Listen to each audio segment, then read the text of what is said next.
अच्छा हाँ, एक कहानी बा और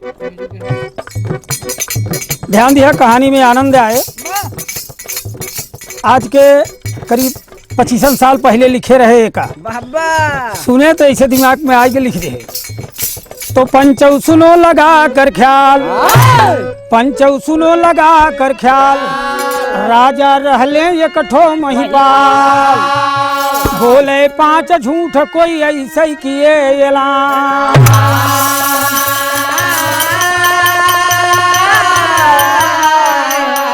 हाँ, इतने राजा महिपाल रहन। तो पहले के राजा ऐसे होते ही रहन कि अंधेर नगरी हम दूसर राजा, टका शेर भाजी टका शेर कोई अंडई बंड देखें अंडई बंड सुने। तो वहाँ राजा महिपाल के एक दिन दिमाग में ऐसा बात आई कि जे 5 झूठ बोल दे हम 10,000 रुपया नगद और आधी राज लिख दे वो करे नाव। लेकिन 5 झूठ रहे सही न हो। अब एक थे बहुत विद्वान, प्रचंड विद्वान अपने नगर में, अपने समाज में रखे रहन महफिल में वो कि ए ओका सही करी ही गलत, अगर ये कह दे ही सही बा तो वहाँ आदमी की सजा हो जाए, वापस गांव न जा पाए। और ये कहीं झूठ बा तो ओके इनाम हम देव आधी रात लिख दे। तो कहते हैं कि बोले 5 झूठ कोई ऐसे किए ऐलान। तो गजल का भाव मास्टर, एक बात कहूँ सजनी, एक बात कहूँ सजनी, गठियाइला गठरिया में,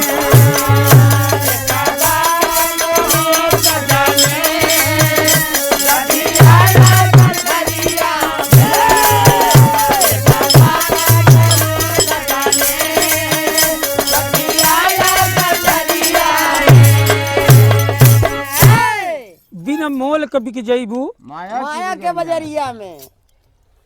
ये तो भाव रहा, लेकिन गाना पर ध्यान दे। सुन बात चले सब ही, अब जे जहाँ से पता पावत बा वही से भाग के आवत झूठ बोले जे। सुन बात चले सब ही, राजा के नगरिया में,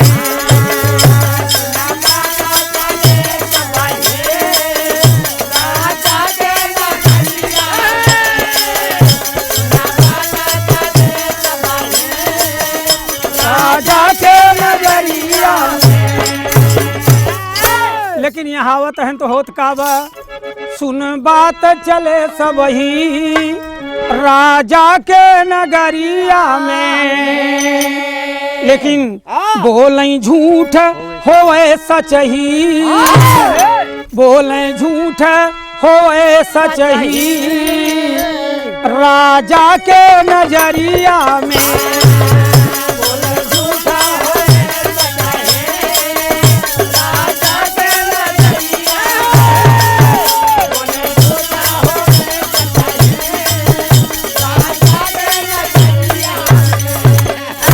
जितनी झूठ बोले सब सही हो जाए। क्यों कहा हमारी यहाँ इनारा में आग लाग बा, तो राजा के जवन ज्योतिष बैठा रहा है, कहाँ बात तो सही बोलत है, कहाँ झूठ बोलत है।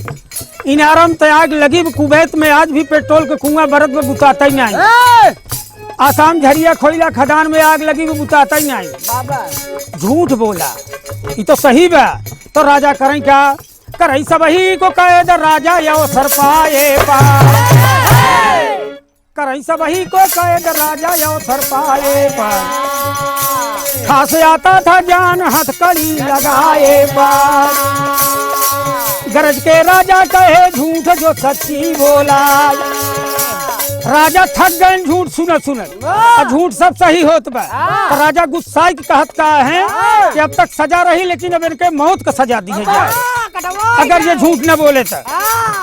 गरज के राजा कहे झूठ जो सच्ची बोला, घुसा दो जेल अंदर मौत का झूला झूला, घुसा दो जेल अंदर मौत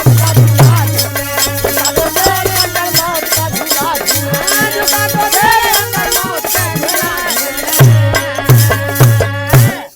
कहन घुसा दो जेल अंदर, और लास्ट में कहन सूली चढ़ा दो। तब तो सब घबराई लागे, हाँ लेकिन चले सोच रहे सब ही कुछ और जवन आवत है, चले सोच रहे सब ही जब आए डगरिया में,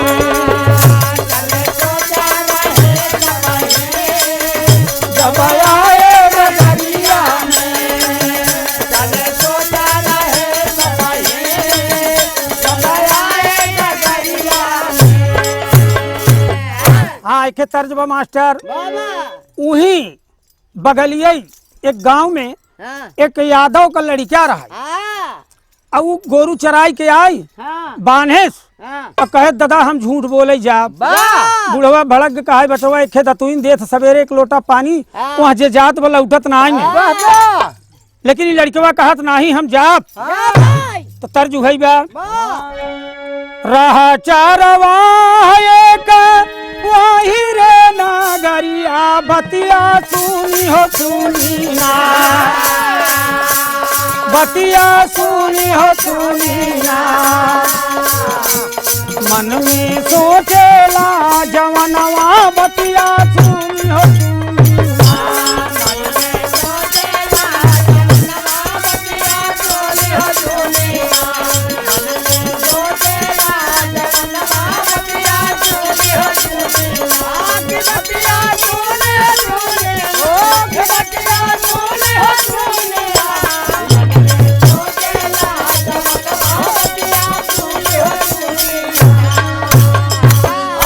आई हो तभी नवा जाबई राजा के भावनवा, आई हो राजा के भवनवा, आई हो राजा के भवनवा, बतिया सुनी हो सुनी ना, बतिया सुनी हो सुनी ना, बीते रजनी होई बिहनवा बतिया सुनी, बीते रजनी होई बिहनवा बतिया सुनी हो सुनी ना, बीते रजनी होई बिहनवा बतिया सुनी हो सुनी ना। दादा बहुत मना कहन, लेकिन लड़का कहत बा कि नाही दादा हम जाप। बाबा तो क्षण में ग्वाला हुआ तैयार, घर वाले सब करें इनकार, गदेला बोले महफिल में चला। तेरी के बाबा मास्टर लड़का कहे से अगर जेल जाओ तो दादा हम अकेले ही जाब, परिवार को न ले जाब, लेकिन जहाँ तक आपके आशीर्वाद रहे हम झूठ बोलब, आधी राज और इनाम लेके आओ। गदेला बोले महफिल में चला, आधी राज लेब या जाबई जेल अकेला, गदेला बोले महफिल में चला।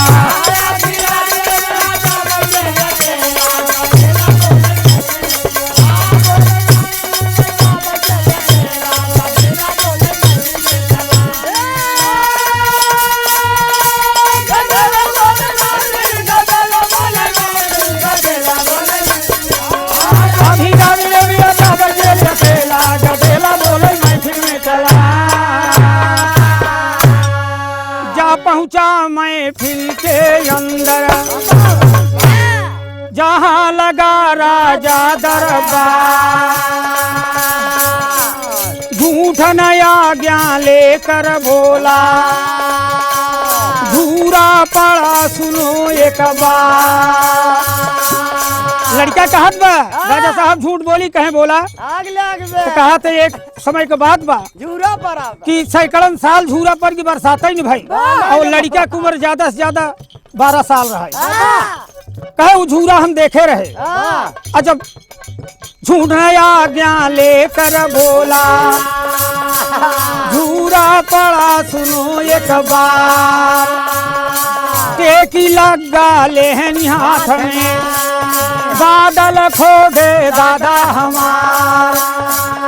अरे ठीक उसी दम बूढ़ा आयल, ठीक उसी दम बूढ़ा आयल, तुरंत ही बंदा किए वह घाट।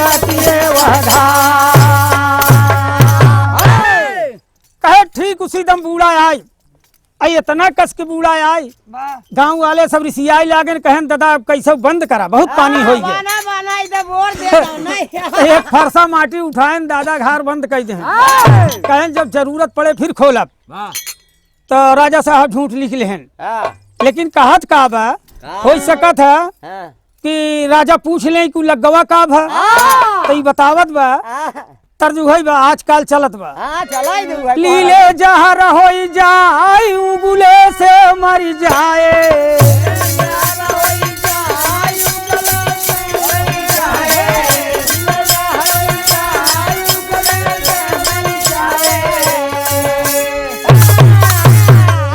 हाथ लड़कवा जराई दादा तोहार पेड़ली कटवाई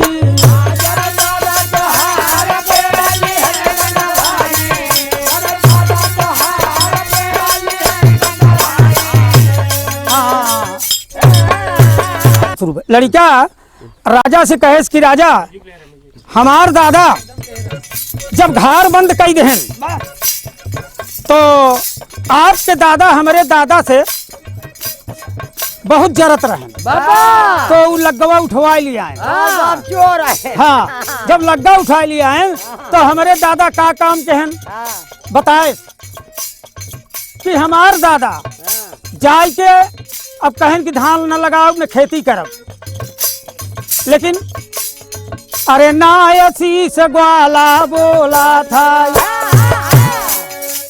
दूसरी झूठ सुना सरकार पक्का आम दादा एक खाएन बीज हाथ ले करई विचार हौरन बैल के ऊपर दादा माटी ले ढांपे उस बार बहुत बड़ा एक बिछा हुआ तब छाया में दादा लुटई बाहर तब छाया में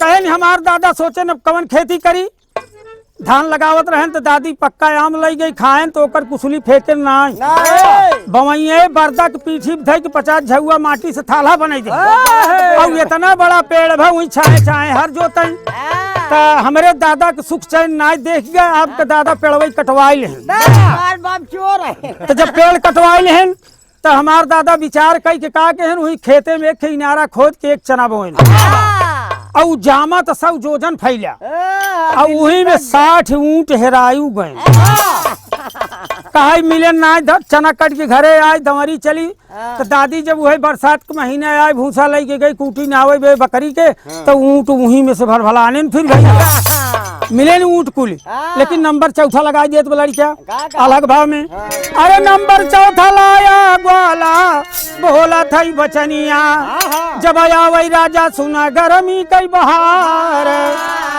कहा 4 महीने के गर्मी और दादा मोरा सारी गर्मी गठरी में बांध है सुना और दादी रखई ओके अपने भवन में संभार और कहा गठरी खोलें जब गर्मी वाली अरे ऊ रे गठरी दादा ठंडी आई में खोला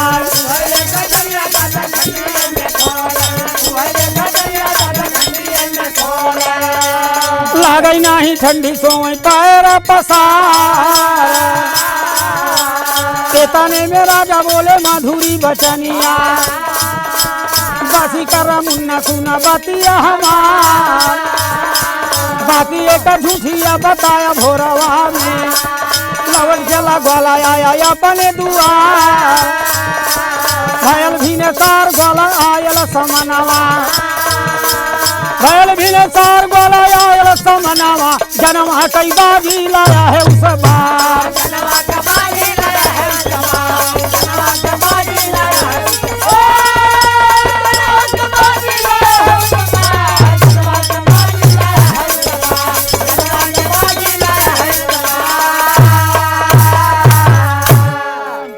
अब लड़का चला के घरे राजा हर जितना कैद कह रहन सब कहन कि सवेरे बेईमान जवन बोले झूठ सबके एक स्वर से कह दी एक सच हो आ एकर चारों झूठ हो हम फेल कह देब, हमार राजपाट बढ़ जाए तो हम सब भाड़ा किराया दे देब, मुक्त कह देब।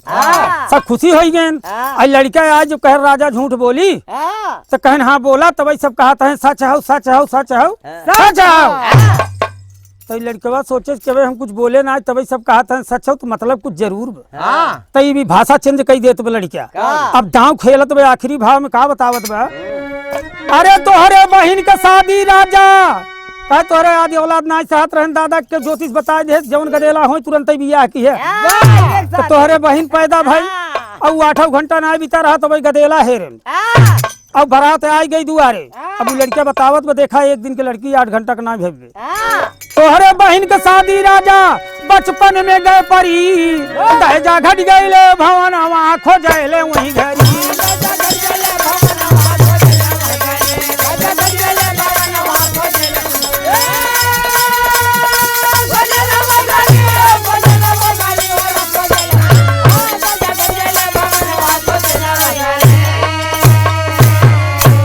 लगे खोजने राजा उस दम रुपया कतौ न पाए। अरे ठीक है उसी दम मोरे दादा से 10,000 ले आए, नहाए दूल्हा के चरण वहाँ खोजले।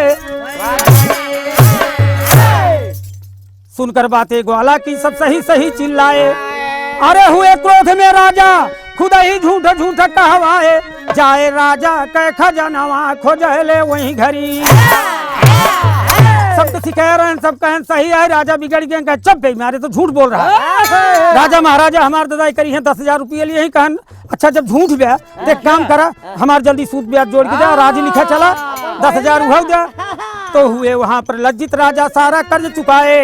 अरे बुलवाए मंत्री को फौरन आधी राजा लिखवाए, गाये पंचम सिंह घरन वहाँ खो जाए वहीं घरी।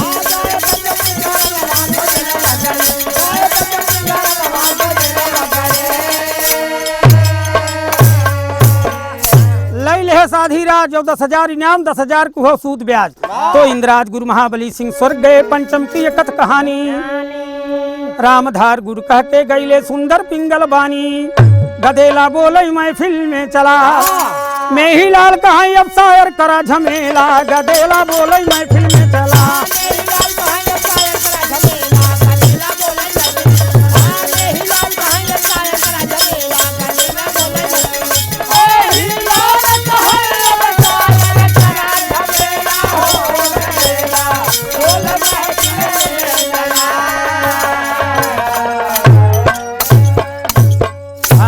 भाजपा सुना